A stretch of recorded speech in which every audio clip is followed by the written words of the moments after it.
11th class students, मैं उमर वानी अपने निफ्टिल क्लास में आपके लिए एक और प्रैक्टिस प्रॉब्लम लेके आया हूं।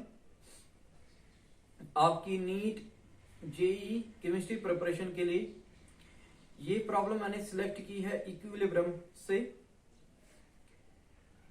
इनफैक्ट ये आपकी टेक्स्ट एक्सरसाइज से मैंने चूज की है। एक्सरसाइज 7.5 है इसका नंबर वहां पे। ये प्रॉब्लम बेस्ड है होमोजीनियस गैसियस रिएक्शन पे जो एट इक्विलिब्रियम है।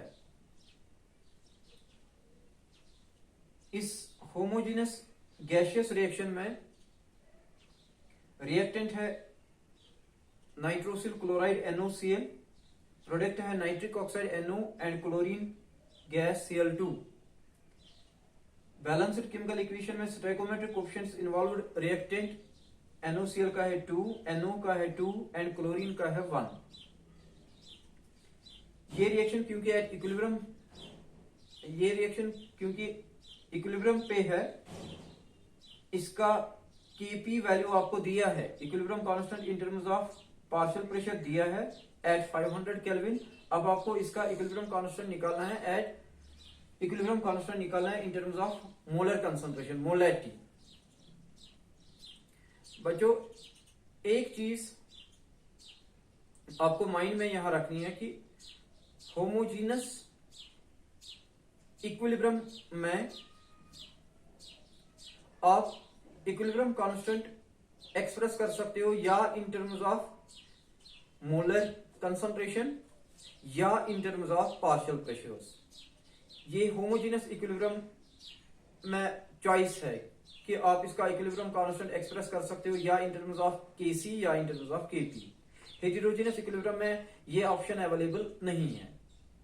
और अगर आपको याद है कि होमोजीनियस इक्विलिब्रियम के इक्विलिब्रियम कांस्टेंट कैसे रिलेटेड है, तो आप इस प्रॉब्लम को सॉल्व कर सकते हो आसानी से। ये बहुत आसान प्रॉब्लम है। इस प्रॉब्लम को सॉल्व करने की प्रैक्टिस अब हम करेंगे। पहली बात, प्रॉब्लम बेस्ड है इस रिएक्शन पे।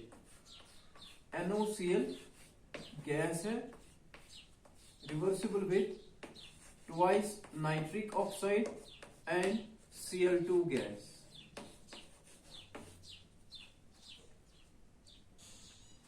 ये होमोजीनस, ये है होमोजीनस गैसियस रिएक्शन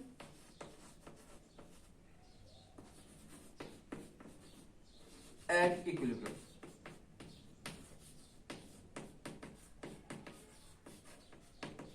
इसमें आप देखो reactants as well as products की फिजिकल स्टेट गैस है।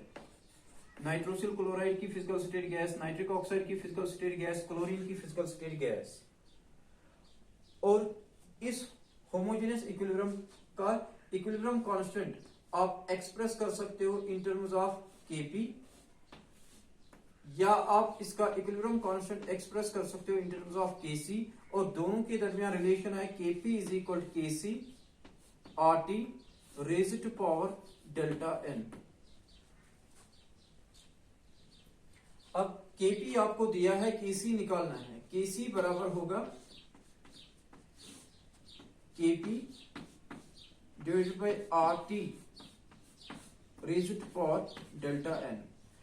सो पहला काम आपको करना है डेल्टा n निकालना है। डेल्टा n बराबर होता है डिफरेंस या change difference in number of gaseous moles on product side and number of gaseous moles on reactant side। Delta n है change in number of moles while going from reactant to product, या ये है difference between number of gaseous moles on product side and number of gaseous moles on reactant side। आपको stoichiometry की basis पे count करना है product side में कितने मोल्स है, रिएक्टेंट साइड में कितने मोल्स है, फिर दोनों का डिफरेंस निकालना है, आपको मिलेगा डेल्टा एन। प्रोडक्ट में स्टोइकोमेट्रिक कोएफिशिएंट NO का है 2, क्लोरीन का है 1, 2 + 1 आएगा 3, NOCl का स्टोइकोमेट्रिक कोएफिशिएंट है 2, इसलिए 3 - 2 बनेगा 1। इसलिए इस रिएक्शन में चेंज या difference in number of gaseous moles on product and reactant side is 1। अब आप आसानी से इसको सॉल्व कर सकते हो। Kc के बदले Kc निकालना है, Kp के बदले आप सब्स्टिट्यूट करोगे। Kp का वैल्यू जो दिया है 1.8 इंटू 10⁻²। R का value in units of pressure आपको यूज करना है, और इन यूनिट्स ऑफ प्रेशर इसकी कांस्टेंट वैल्यू का मैग्नीट्यूड होता है 0.0821।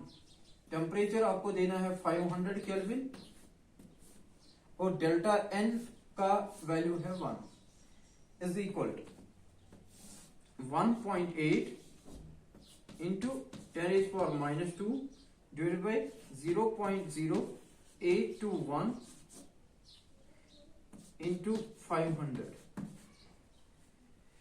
हम एक्सपोनेंशियल हम इसको स्प्लिट करेंगे दो फैक्टर्स में। एक फैक्टर में हम फॉर्म रखेंगे ये एक्सपोनेंशियल फॉर्म, इसलिए ये बनेगा 10⁻⁻1, ये बनेगा 10⁻²। न्यूमरेटर में आएगा फिर 10⁻³ यहां 10⁻⁴, 10⁻², ये बनेगा 10⁻²। 10⁻² ऊपर जाएगा 10⁻², इसलिए एक्सपोनेंशियल फैक्टर में सिर्फ आएगा 10⁻⁻1। और यहां 18 को आपको डिवाइड करना है। 5 1s are 5, 5 2s are 10, 5 8s are 40, 41। 18 को डिवाइड करना है 4105 से, और फिर मल्टीप्लाई करना है 10⁻⁻1। इसकी मैथमेटिकल इवैल्यूएशन मैंने कर रखी है, ये आता है सिमिलर टू 4 इंटू 10⁻⁻4। इसलिए Kp का वैल्यू, Kc का वैल्यू निकालना आपको था, वो हमने निकाला 4 इंटू 10⁻⁻4। वैल्यू के साथ आपको यूनिट भी देना है।